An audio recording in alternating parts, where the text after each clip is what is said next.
Hello बच्चों, welcome to today's session. I am Sulagna, your maths mentor. So time waste नहीं करके direct अपने session की तरफ बढ़ते हैं। आज हम सर्कल्स के बारे में पढ़ने वाले हैं, जो आपके क्लास 10th का चैप्टर 12 है। सो this is chapter 12 of class 10th और ये किस में आने वाला है? ये आपके टर्म 1 में आने वाला है। सो इससे ज्यादातर आप एमसीक्यूज ही पाएंगे। सो ये पूरे चैप्टर को मैंने 2 हिस्सों में डिवाइड किया है। तो लेट्स बिगिन आवर सेशन। जैसे कि आपको perimeter and area of a circle के बारे में पहले से ही पता है। ये अगर आपका सर्कल हो गया, then this is O, is the centre, this is diameter D, this is R radius, and what do you mean by circumference? The outer boundary of the circle is the perimeter, और हम उसको circumference भी बोलते हैं। जो पूरा outer boundary, अगर आप इस पॉइंट में खड़े हो जाएंगे और चारों तरफ घूम के आएंगे तो वो हो जाएगा आपका पेरीमीटर और circumference। तो उसका फॉर्मूला क्या है ये आप लोग पहले से पढ़ चुके हैं। Circumference is equal to 2 pi r, और हम उसको पाई डी भी बोलते हैं जब आपका आर है radius and d is equal to 2r। आप लोगों को पहले से पता है। और पाई आप 22/7 भी ले सकते हैं, और यू कैन टेक इट 3.14। तो इसके ऊपर ज्यादा टाइम वेस्ट नहीं करते, ये आपको पहले से पता है। हम सीधा ज्यादा प्रॉब्लम्स करने की कोशिश करेंगे। The area and the region enclosed by the circumference. Area क्या है? पूरा circumference के जो अंदर वाला पार्ट है, जो शेडेड पोर्शन दिख रहा है, ये हो जाता है सर्कल का एरिया। और इसका फॉर्मूला भी आप लोगों को पता है, area is equal to pi are square, और अगर आप उसको डी में लोगे तो it is pi d square by 4। D square by 2 मत करना, ये डी स्क्वायर बाय 4 ही है, क्योंकि r is equal to d by 2, तो r स्क्वायर मतलब d स्क्वायर बाय 4 हो जाएगा। नाउ ये क्या है? ये आपके सेमी सर्कल है। सेमी सर्कल मतलब क्या? एक सर्कल का आधा। तो इसका एरिया क्या हो जाएगा? एरिया सीधा जो पाई आर स्क्वायर है, पाई आर स्क्वायर बाय 2 हो जाएगा area of the semi circle. लेकिन इसका पेरीमीटर क्या होगा? पेरीमीटर क्या है? The perimeter of the semicircle is half of the circumference of the given circle plus the length of the diameter। क्योंकि perimeter मतलब आउटर बाउंड्री है, तो हमने सर्कल को तो आधा कर दिया, लेकिन उसको एक बंद भी तो करना है। तो बंद किससे करेंगे हम? डायमीटर से करेंगे। तो half of the circumference of the circle मतलब पाई डी बाई 2 हो गया हाफ, प्लस उसके साथ क्या ऐड हो गया? प्लस उसके साथ हमारा डायमीटर ऐड हो गया, और you can write it as pi r plus 2r, क्योंकि 2 पाई आर का half pi r and diameter के बदले हमने इसको यहाँ पर 2r लिया है। तो अगर d में रखोगे तो ये, और अगर r में रखोगे तो ये। कुछ भी हो, कोई डिफरेंट वैल्यू तो नहीं देगा, सेम वैल्यू देगा। बस क्वेश्चन में अगर डायमीटर दिया होगा तो डायमीटर लेके कर लो, अगर रेडियस दिया होगा तो रेडियस लेके कर लो, सिंपल है। Next is area of a ring. Ring के बारे में आपको सबको पता है, उसका एक आउटर सर्कमफेरेंस होता है, फिर एक इनर सर्कमफेरेंस होता है, और बीच में क्या? एक होल होता है। यहाँ पर डायग्राम में देख सकते हो आप आराम से। ये है आउटर सर्कमफेरेंस, तो आउटर रेडियस जो है वो हम कैपिटल R में ले लिए, और ये है इनर सर्कमफेरेंस। ये वाला जो बाउंड्री दिख रहा है आपको, वो हमने स्मॉल r में उसका रेडियस लिया। ये व्हाइट पोर्शन क्या है? ये होल है, ओपन पोर्शन है। तो टोटल एरिया जो है रिंग का वो कितना हो जाएगा? पूरा अगर हम बड़ा वाला सर्कल ले, बड़ा वाला सर्कल का एरिया कितना है? पाई आर स्क्वायर, और छोटे वाले सर्कल का एरिया कितना है? Pi small r square. तो रिंग का एरिया कितना हो जाएगा? बड़े वाले सर्कल से if you subtract the area of the smaller circle, then you will get the area of the ring. So this is pi capital R square minus pi small r square. तो अब हमने ring, semi circle और circle का area और perimeter के बारे में पढ़ लिया. तो अभी हम कुछ क्वेश्चंस करते हैं. So let's move to our question. क्या है क्वेश्चन में? The wheels of a car are of diameter 80 centimetre each. How many complete revolutions does each wheel make in 10 minutes when the car is traveling at a speed of 66 kilometre per hour? Diameter दे दिया है 80 centimetre, या हम उसको 0.8 metre भी ले लेते हैं, क्योंकि ये किलोमीटर में है तो बहुत ज्यादा सेंटीमीटर में कन्वर्ट करेंगे तो 0 लगेगा, या आप सेंटीमीटर में भी रख सकते हो, आपके ऊपर डिपेंड करता है. सो पहले तो हमको क्या करना है, उसका स्पीड कितना है? 66 किलोमीटर पर आवर. तो 10 मिनट्स में वो कितना डिस्टेंस ट्रैवल करेगा? इसका मतलब the car is travelling 66 kilometre in 1 hour. So in 10 minutes it will travel 11 kilometre, क्योंकि 60 मिनट्स में वो 66 किलोमीटर गया है. 66 डिवाइडेड बाय 6 11 किलोमीटर, और हम उसको 11,000 मीटर भी लिख सकते हैं. तो इतना डिस्टेंस वो 10 मिनट में गाड़ी कवर कर रहा है. तो व्हील उसके ऊपर है, ये आपका डिस्टेंस है और ये व्हील है. तो एक रोटेशन मतलब क्या? वो अपना सरकमफेरेंस पूरा कवर कर रहा है. तो हमें क्या चाहिए? सरकमफेरेंस चाहिए. तो एक बार वो पूरा जाएगा तो अपना एक राउंड के लिए उसको अपना सरकमफेरेंस ही वो ट्रैवल करेगा. तो अगर हम टोटल डिस्टेंस से उसके सरकमफेरेंस को डिवाइड कर देंगे तो हमको नंबर ऑफ रोटेशन मिल जाएगा. तो सरकमफेरेंस कितना है? Pi D is equal to 0.8 pi metre. तो अगर हम 11,000 मीटर जो टोटल डिस्टेंस है उससे डिवाइड करेंगे पाई डी को, then will get our number of rotation. So ये कितना होगा number of rotation? This is equal to 11,000 divided by pi कितना है? आप यहां 22/7 ले सकते हो, into 0.8. So it is 11,000 into 7. ये 8 को हम 0.8 को 8/10 भी कर सकते हैं. So this into 10 divided by 22 into 8. सो 22 को यहां कैंसिल करने से ये 1000 और ये 2, फिर 8 को 1000 से डिवाइड करोगे तो 125, एंड 2 को यहां से डिवाइड करोगे तो 5. सो दिस इज 125 इंटू 35. तो अगर हम 125 में 35 को मल्टीप्लाई करेंगे तो हमें कितना आंसर मिलेगा? 125 into 35 will be 4375. So 4375 number of rotation. This is equal to 4375.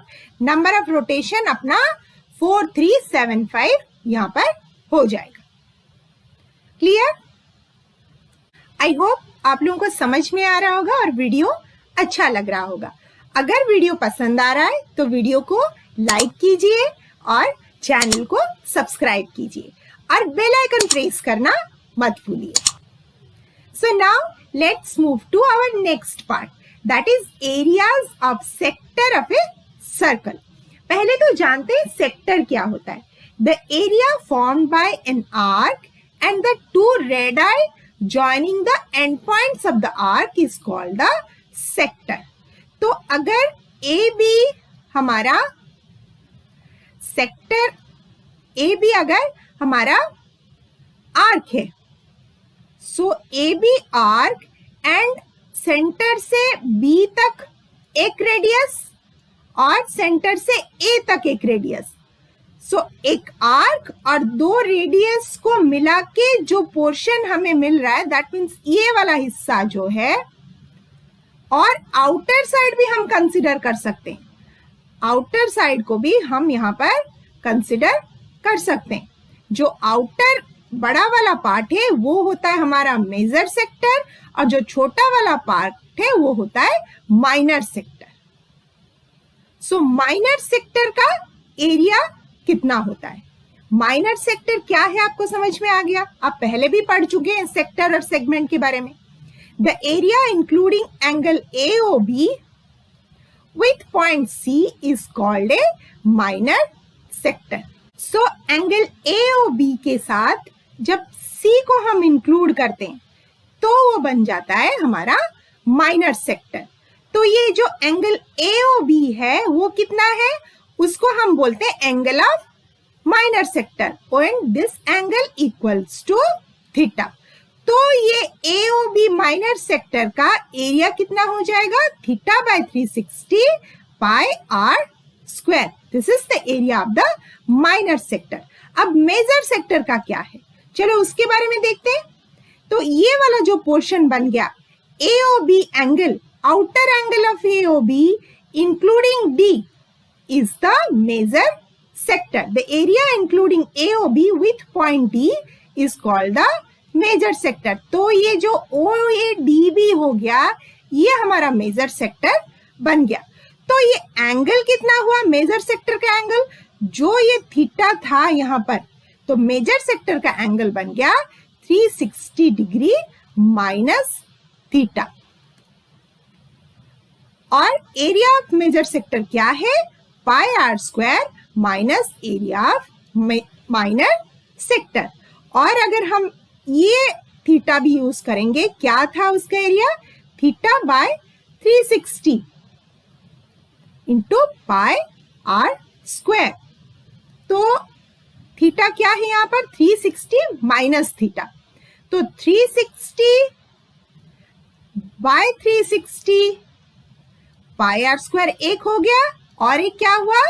Theta by 360 pi are square. और यहाँ 360 कैंसल, बचा कितना? Pi are square. और ये कितना हो गया? ये हो गया हमारा एरिया ऑफ माइनर सेक्टर। तो area of major sector is equal to pi are square. Pi are square मतलब the total area, whole area of the circle minus the area of the minor sector. तो दोनों area अगर मिल जाएगा, area of minor sector और area of major sector, क्या बन जाएगा हमारा? Area of the circle. So ये लेंथ कितना होगा? Length of an arc of a sector of angle theta. जो आर्क है यहां पर, जो AB आर्क है, अगर उसका लेंथ हम कैसे निकालेंगे? एंगल थीटा दे दिया है। Arc is the piece of the circumference of the circle, so an arc can be calculated as the theta part of the circumference. मतलब कोई भी सर्कल ऐसे दिया है, ये अगर हमारा आर्क AB है, सो इसको हम, ये एंगल जितना है उतना पार्ट सर्कल का बोलते हैं। So length of an arc of sector of angle theta equals to theta by 360 into 2 pi r. Total 360 degree है और ये थीटा पार्ट है, तो 360 degree part, theta part out of 360 degree part, कितना? Total circumference का वो। So length है theta by 360 into 2 pi r, और इसको हम theta pi r divided by 180 भी लिख सकते हैं। सो हमने सेक्टर का एरिया के बारे में पढ़ा और लेंथ ऑफ आर्क के बारे में पढ़ा। उसी फॉर्मूला को बेस करके एक दो क्वेश्चंस करते हैं। The length of the minute hand of a clock is 14 centimetre.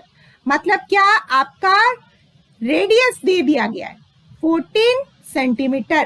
Length of the minute hand. Find the area swept by the minute hand in 5 minutes. अगर कोई क्लॉक है, टोटल क्लॉक कितना degree cover करता है? 60 minutes में वो cover करता है 360 मिनट्स में वो कवर करता है 360 डिग्री. तो 5 मिनट्स में कितने डिग्री कवर करेगा? 5 मिनट्स का मतलब ये जो यहां से चालू करके यहां तक 5 मिनट्स में कितना डिग्री आएगा? 360 divided by 60 into 5. So this is 6 into 5, that means 30 degree. तो थीटा हमें मिल गया, हमारे पास आर है. हमें एरिया चाहिए. एरिया क्या है? Area is equal to theta by 360 into pi are square. So this is equal to 30 by 360 into pi into 14 square, that is 196. So cancel this. This is 12. And अगर हम इसको divide करेंगे तो ये कितना होगा? 196 by 12. So it will be 698, then 3, 49. So pi into 49 divided by 3.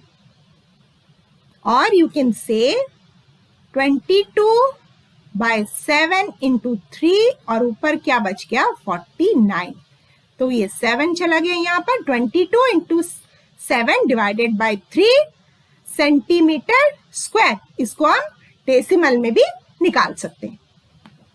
So next question की तरफ बढ़ते हैं. In a circle of radius 21 centimetre an arc subtends to an angle of 60 degree at the center. Find the length of the arc, area of the sector formed by the arc.